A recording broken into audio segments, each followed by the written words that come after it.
നിങ്ങൾ കണ്ടുമുട്ടിയ ഒരാളുമായി നിങ്ങൾക്ക് എപ്പോഴെങ്കിലും ഒരു വിചിത്രമായ ബന്ധം തോന്നിയിട്ടുണ്ടോ? നിങ്ങളുടെ മനസ്സ് അവരെ ഓർക്കുന്നില്ലെങ്കിലും നിങ്ങളുടെ ഹൃദയം അവരെ ഓർക്കുന്നതുപോലെ.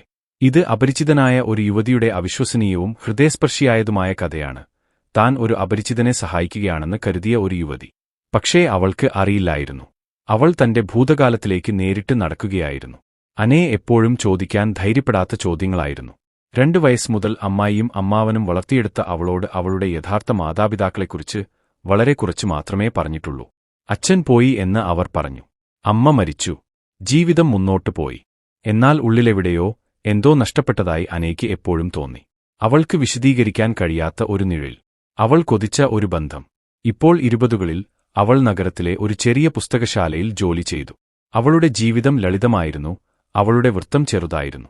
അവൾ വൈകുന്നേരങ്ങൾ വായിച്ചു, ഒരു പ്രാദേശിക ഭക്ഷണശാലയിൽ സന്നദ്ധസേവനം ചെയ്തു, കഴിയുമ്പോഴെല്ലാം ആളുകളെ സഹായിച്ചു. ഒരുപക്ഷേ അത് അവൾക്ക് ഒരിക്കലും ഇല്ലാത്തത് നൽകുന്ന രീതിയായിരിക്കാം, നിരുപാധിക പരിചരണം. അവിടെ നിന്നാണ് അത് ആരംഭിച്ചത്. പിറ്റേന്ന് അവൾ അവനെ വീണ്ടും കണ്ടു. ഇത്തവണ പാർക്കിനടുത്ത് ഇരിക്കുമ്പോൾ. അടുത്ത കുറച്ച് ആഴ്ചകളിൽ അവരുടെ വഴികൾ പരസ്പരം കടന്നുപോയി. എന്തുകൊണ്ടെന്ന് അവൾക്കറിയില്ല, പക്ഷേ അവൻ കൂടുതൽ ഭക്ഷണം കൊണ്ടുവരാൻ തുടങ്ങി. പുസ്തകങ്ങൾ, ചൂടുള്ള വസ്ത്രങ്ങൾ. പതുക്കെ സംഭാഷണങ്ങൾ വളർന്നു. അവൻ തന്റെ ഭൂതകാല കഥകൾ അവളോട് പറഞ്ഞു. കവിതയോടുള്ള സ്നേഹം.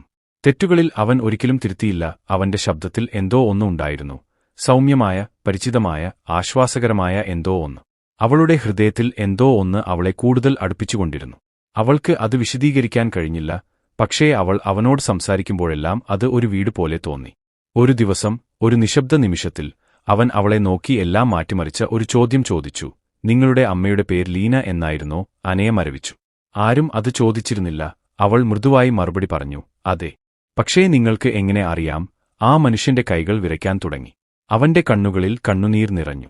അയാൾ തന്റെ ബാഗിൽ കൈയിട്ട് മങ്ങിയ ഒരു ചെറിയ ഫോട്ടോ പുറത്തെടുത്തു. അത് ഒരു കുഞ്ഞിനെ പിടിച്ചു നിൽക്കുന്ന ഒരു സ്ത്രീയുടെ ചിത്രമായിരുന്നു. ആ കുട്ടി അവളായിരുന്നു. അനയെ അവിശ്വാസത്തോടെ നോക്കി. കവിളിലൂടെ കണ്ണുനീർ ഒഴുകുന്ന ആ മനുഷ്യൻ മന്ത്രിച്ചു, ഞാൻ നിന്റെ അച്ഛനാണ്, അനേ. 20 വർഷമായി ഞാൻ നിന്നെ അന്വേഷിക്കുന്നു. സത്യം പതുക്കെ വെളിപ്പെട്ടു. ജീവിതത്തിലെ വേദനാജനകമായ ഒരു അധ്യായത്തിനിടയിലാണ് അദ്ദേഹം അനയിൽ നിന്ന് വേർപിരിഞ്ഞത്. സാമ്പത്തിക പ്രശ്നങ്ങൾ, നിയമപ്രശ്നങ്ങൾ, തെറ്റിദ്ധാരണകൾ എന്നിവ കുടുംബത്തെ തകർത്തു. അവളുടെ അമ്മ രോഗബാധിതയായി താമസിയാതെ മരിച്ചു. അവൻ തിരിച്ചുവരാൻ ശ്രമിച്ചപ്പോഴേക്കും വളരെ വൈകിപ്പോയി.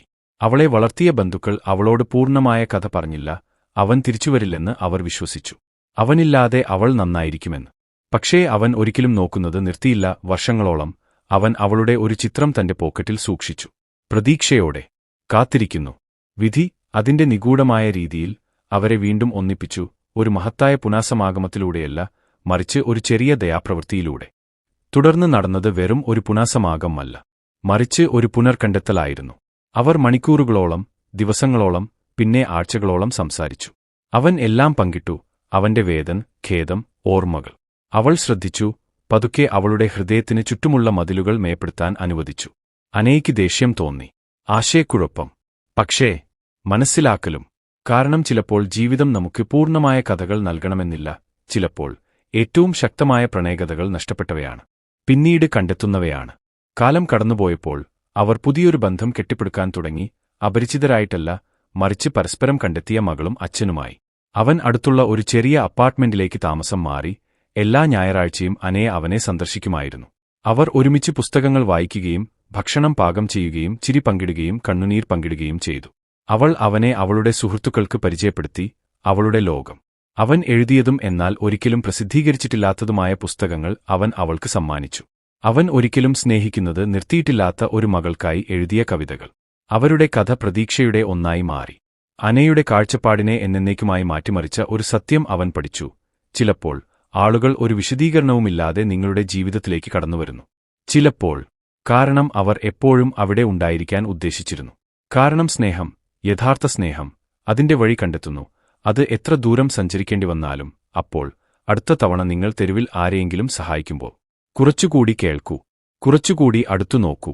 കാരണം ഒരിക്കലും വേർപിരിയാൻ ഉദ്ദേശിക്കാത്ത ഹൃദയങ്ങളെ ബന്ധിപ്പിക്കുന്നതിനുള്ള രസകരമായ ഒരു മാർഗമാണ് ജീവിതത്തിനുള്ളത്. ആരെങ്കിലും നിങ്ങളോട് നിങ്ങൾ വിധിയിൽ വിശ്വസിക്കുന്നുണ്ടോ എന്ന് ചോദിക്കുമ്പോൾ ഈ കഥ പറയുക. കാരണം ഒരു യുവതി ഒരിക്കൽ ഒരു അപരിചിതനെ സഹായിച്ചു. പകരം അവളുടെ അച്ഛനെ കണ്ടെത്തി.